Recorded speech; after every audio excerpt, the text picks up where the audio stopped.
더불어민주당이 40%, 새누리당이 13%, 국민의당이 12% 이런 정도 나옵니다.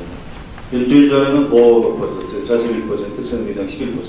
그러니까 이게 격차가 다시 줄어드는 쪽으로 흐름이 바뀐 건지 잘 모르겠습니다. 또 다음 주 조사를 좀 봐야 될 것 같고요.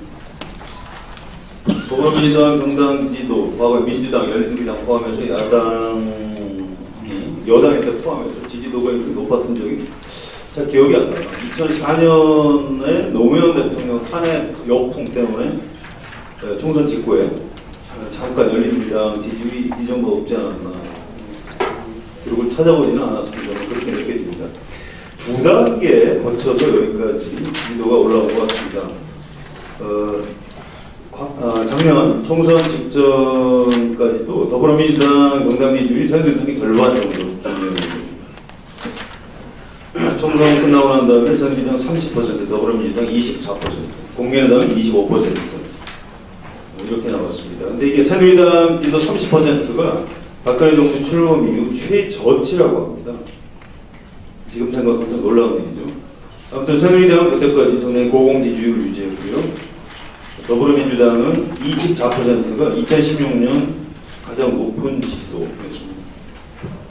4.13 총선이라는 이제 1단계 도약 과정을 거쳤고요. 두 번째로는 최순실 국정농단 사태가 터지면서 10월 중순에 더불어민주당, 새누리당이 29%로 같은 지지도를 기록했고요. JTBC 태블릿 PC 보도가 나오면서 박근혜 대통령이 1차 대국민 사과를 했을 때 뒤집혔습니다. 29대 26. 그때 더불어민주당이 앞서기 시작하면서는 계속 더 벌어집니다. 31대 18, 31대 17, 34대 15 이렇게 가다가 12월 들어서는 40대 15. 그러니까 새누리당이 절반, 더불어민주당 지지도의 절반도 안 되는 그런 격차가 더 크게 벌어지는 이런 현상이 이제 벌어지고 있습니다. 좀 놀라운 현상을 목도하고 있는 건데요. 아무튼 이런 것 같습니다. 총선 뒤에 더불어민주당이 급상승한 거는 이제 확실한 밴드웨건 효과입니다. 정당이 뭐 지도가 높아서 선거에 이기는 경우도 있지만 선거에서 이기면 그 정당 지도가 올라갑니다. 또 10월에 국정농단 사태에 더불어민주당 지지율이 올라간 것은 당연히 박근혜 대통령하고 최순실 국정사회와 국정농단 사태의 반사이입니다. 그런데 그러면 뭐 정당이 뭐 별로 잘한 것도 없는데 올라갔다 이런 얘기를 하는 것 같은데 사실 그렇습니다. 원래 정당 지지도가 뭘 특별히 잘해서 올라가는 경우보다는 선거에서 이기거나 상대가 잘못해서 무너지는 바람에 올라가는 경우가 많습니다. 새누리당도 좀 그랬었고요. 2004년에 열린우리당도 그랬습니다. 10년의 집권 경험이 있는 국회의원이 한 120명 정도 모여있는 집권 가능한 대한정당이라는 존재 그 자체가 국민들한테 지금 평가받고 있는 것 아닌가 이렇게 생각이 됩니다. 그러니까 더불어민주당 의원님들 좀 자부심 가지셔도 괜찮을 것 같고요. 문제는 이제 앞으로의 문제인데요. 지금 이 지역별로 보면 대구 경북에서만 새누리당에 밀리고 다른 권역은 다 많이 앞서 있습니다. 그래서 지역에서 상당히 안정되고요. 호남에서 약간 높은 편인데 과거에는 뭐 호남당이라고 해서 호남만 높았던 그때하고 다르기 때문에 아주 뭐 안정되어 있다 이렇게 볼 수 있고요. 연령대별로도 보면 20대, 30대, 40대에서 높습니다. 5, 60대가 상대적으로 낮은데 특히 60대 이상에서는 새누리당에 비해서도 상당히 낮습니다. 이 뭐 당 정책위에서 고민하고 계시겠습니다만 더불어민주당이 도대체 왜 60대 이상 고연령층에서 도저히 지지율 회복을 이런 상황에서도 못하고 있는지를 좀 평가해 필요할 것 같습니다. 앞으로 3번 정도의 고비가 있을 수 있다고 봅니다. 아마 탄핵이 인용된다는 전제하에 탄핵 인용 직후에 박근혜 대통령이 대통령직에서 파면되고 청와대를 나오는 순간 박근혜 전 대통령은 구속해야 할 것인가 사법처리 문제가 아마 정치적 사회적 쟁점으로 떠오를 겁니다. 그때 더불어민주당하고 대선 주자들이 어떤 태도를 취하느냐에 따라서 더불어민주당에 대한 평판도 달라질 수 있다고 봅니다. 두 번째는 그 국면을 넘기고 이제 대선 국면이 본격화하면 지금 더불어민주당이 누리고 있는 반사이익은 사라지기 시작할 겁니다. 지금 사람들이 더불어민주당에 대해서 약간 맹목적으로 지지하는 이유 중에 하나는 탄핵 소추된 이후에 박근혜 대통령이 너무너무 그 추한 모습, 추태에 가까운 모습을 보이고 있고요. 최순실 씨도 특검에 나와서 소리를 막 지르고 청소하는 아주머니가 연병하네 뭐 이렇게 할 정도로 도저히 동정의 여지가 없는 행동들을 해왔고, 그것 때문에 저 사람들 현실적으로 안 보이게 해줄 수 있는 유일한 집권 정당이 더불어민주당 나 무조건 지지한다 이런 프리미엄을 얻고 있는 건데, 이게 사라지는 시기가 없는데 이게 2차 고비가 될 거고요. 그때 되면 국민들은 누가 다음 대통령 되는 거지? 라고 좀 더 눈을 크게 뜨고 바라보기 시작할 겁니다. 마지막으로 세 번째는 대통령 선거 직전입니다. 우리나라 대선 항상 대부분의 대선이 드라마였고요.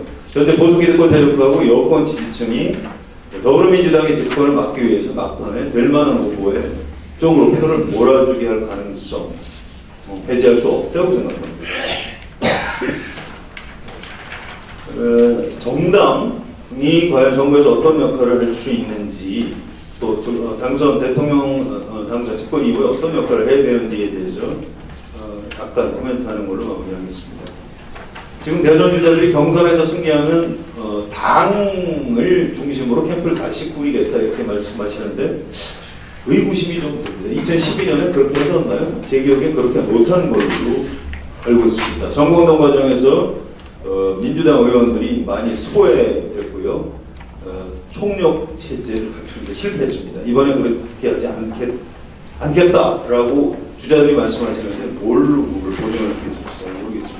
쉽지 않을 겁니다. 권력의 속성상 캠프 구성원들이, 경선 캠프 구성원들이 자리 비켜주지 않습니다. 눈앞에 파이가 있는데 비켜주겠습니까?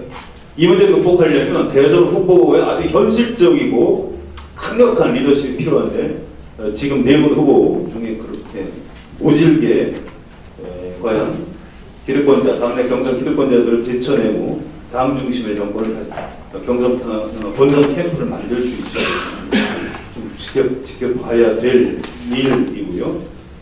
집권 이후에도 지금 말은 이제 정당 정부를 하겠다 이렇게 말씀들 많이 하고 계시는데 바람직한 얘기죠. 그런데 정당에 대한 거부감이 굉장히 심한 게 현실입니다. 이런 상황에서 대통령이 과연 정당 정부를 계속 끌고 갈 수 있는 건지 쉽지 않을 겁니다. 김대중 정부, 노무현 정부에서도 정당 정부 시도했지만 지속적으로 끌고 가지 못했습니다. 마지막으로 이제 연정에 대한 토론들을 좀 하셨는데, 저는 연정이나 어떤 협의의 정치라는 뜻에서 사용하는 협치, 연정이라는 협치는 이건 뭐 선택의 문제가 아니고 안 할 수가 없을 겁니다. 대통령 선거 직후에 새로 정부가 들어서면 총리 선출부터 장관 임명까지 상당한 시간이 걸릴 거고요. 그 과정에서 다른 정당의 협조가 반드시 필요합니다. 지금 그런 부분에 대한 어떤 고민과 프로그램들을 내부적으로 갖고 있는지 의문이고요.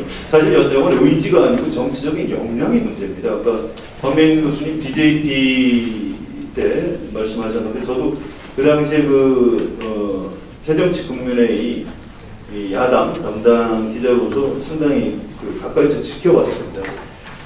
보통 기획과 집중력과 정치력이 필요한 작업이 아닙니다. 그래서 이 문제에서는 지금부터 좀 치밀하게 내부적으로 준비하셔야 될 것 같고요. 마지막으로 지금 약간 우려스러운 현상이 하나 있어서, 어쨌든 조기 대선이 치러지면 우리가 정권 먹는다 이렇게 생각하고 내년 지방선거 때 뭘 하기 위한, 뭘 좀 유리한 고지를 선점하기 위한 갈등 같은 것들이 전현직 의원들 또는 주요 당직자들 가운데 있는 걸로 알고 있습니다. 모를 것 같죠? 국민들이 다 압니다. 이미 기사를 쓰는 언론사도 있고 안 쓰는 언론사도 있습니다. 이런 제발 많아졌으면 좋겠다. 이번 정권 교체 못하면 지금 현재 20대 국회의원 더불어민주당 국회의원들도 아마 엄청난 국민들의 비난과 분노에 직면하게 될 겁니다. 지금 집중력을 띄울 때 아니라는 점을 말씀드립니다.